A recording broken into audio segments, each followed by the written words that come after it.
everybody. Today we're talking with Patrick, who might look like Harry Potter. He was once a listicle writer and loves mint ice cream. His scariest moment was driving his brother's car when he was 12. He wishes he was from New Zealand, and he has a collection of unicorn paraphernalia. But today, Patrick is talking to us. He's taking us to the Canadian Prairies. So welcome, Patrick. Well, thank you for having me. Yeah, thanks, Patrick. Thanks for doing this. So we're going to start the timer for 7 minutes. Okay. So tell us about the Canadian Prairies, maybe your first trip, and what makes it special. So just a bit of context. I live not far from Montreal, right? So I live in a place that couldn't be further away from the prairies itself. Okay. Just like, so to the east of the prairies, for those of you who are not quite familiar with Canadian geography. And so this would have been a couple years back. I took a truck trip with my uncle, who's a truck driver for a living, and he was going all the way from Montreal to BC, so on the other side of the country. Oh, wow.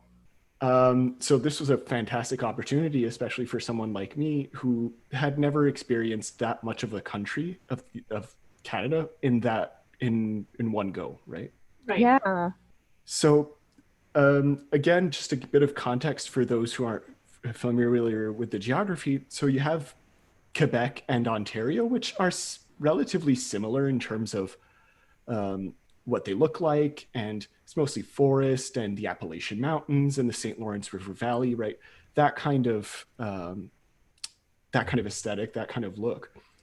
And about halfway into Manitoba, so the next province over after Ontario, so just after you hit the last big town of Winnipeg, you go from that kind of setting, that kind of landscape, to nothing, right? It's virtually flat.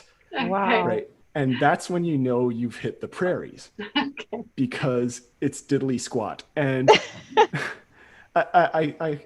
it might sound odd to listeners that I want to talk about nothing, but it's such a surreal experience to kind of witness that for the first time. Yeah. So, right, I live my whole life surrounded by, kind of mountains and forests and stuff like that. And for 2.5 provinces after that, it is the flattest earth you have ever seen. There is nary a mountain in sight. Right. So it is very interesting. Okay. So you get to there, and just to really hammer home the point, right, there's a couple of trees every once in a while. There's mostly mustard field. Basically, the only difference is that once in a while it goes from mustard fields to wheat fields to soy fields, but that's pretty much it, right? Wow. And one of the moments when I really realized that I was in the prairies was when we were just talking, my uncle and I pointed to, I was like, oh, okay, I think the next town that we were next going to was Saskatoon, right? In Saskatchewan, that was where we were stopping. It's like, oh, okay, cool. So we're going to be there soon, right? We kind of see it in the distance. And he looks over to me, he's like, nah, we're about 3 hours away. It's fine. So you see it so far away. Wow. Gosh, wow. Yeah. So yeah, it's kind of a wild experience. And, so you have that whole section. And then about 2/3 of the way into Alberta, right? So once again, on kind of the other side of the province, that's when the Rocky Mountains hit.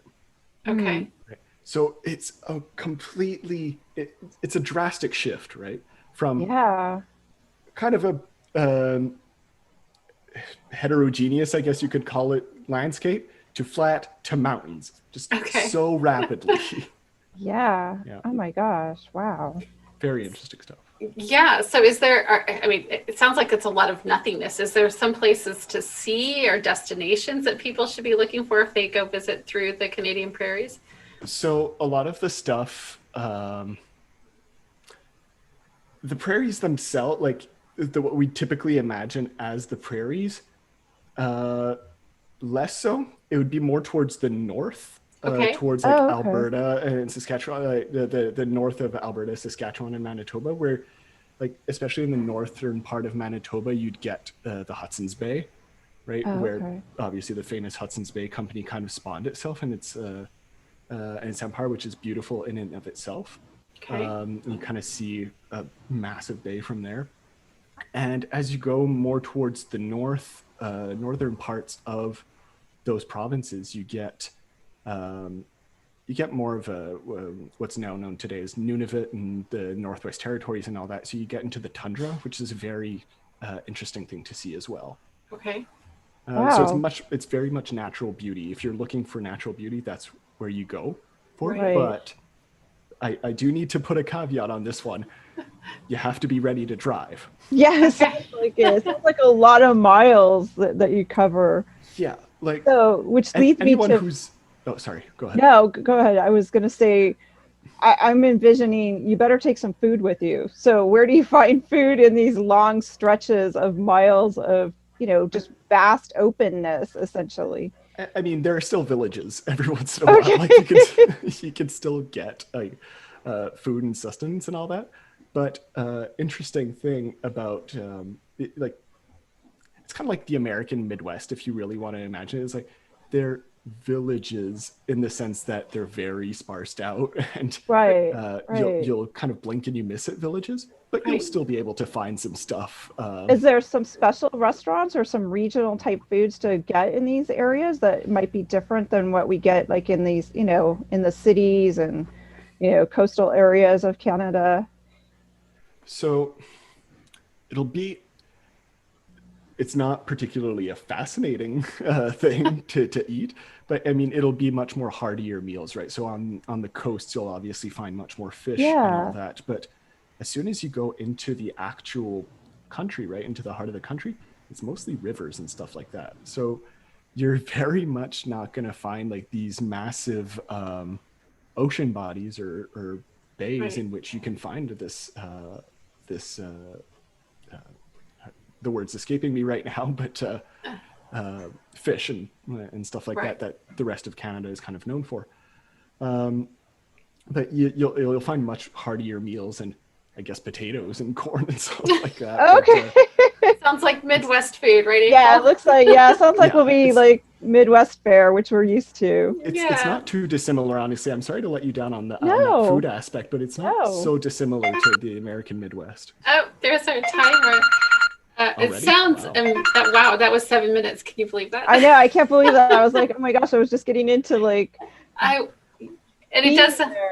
It does sound like the American Midwest. And it also, when you talk about like this vastness, it's quite, I think that's one of the things we forget about when you live in a city or you're used to being around people all the time. When you go out to a location like that, where it's just nothing but nature, right? For as far as you can see, it's quite amazing. It's breathtaking is what it is.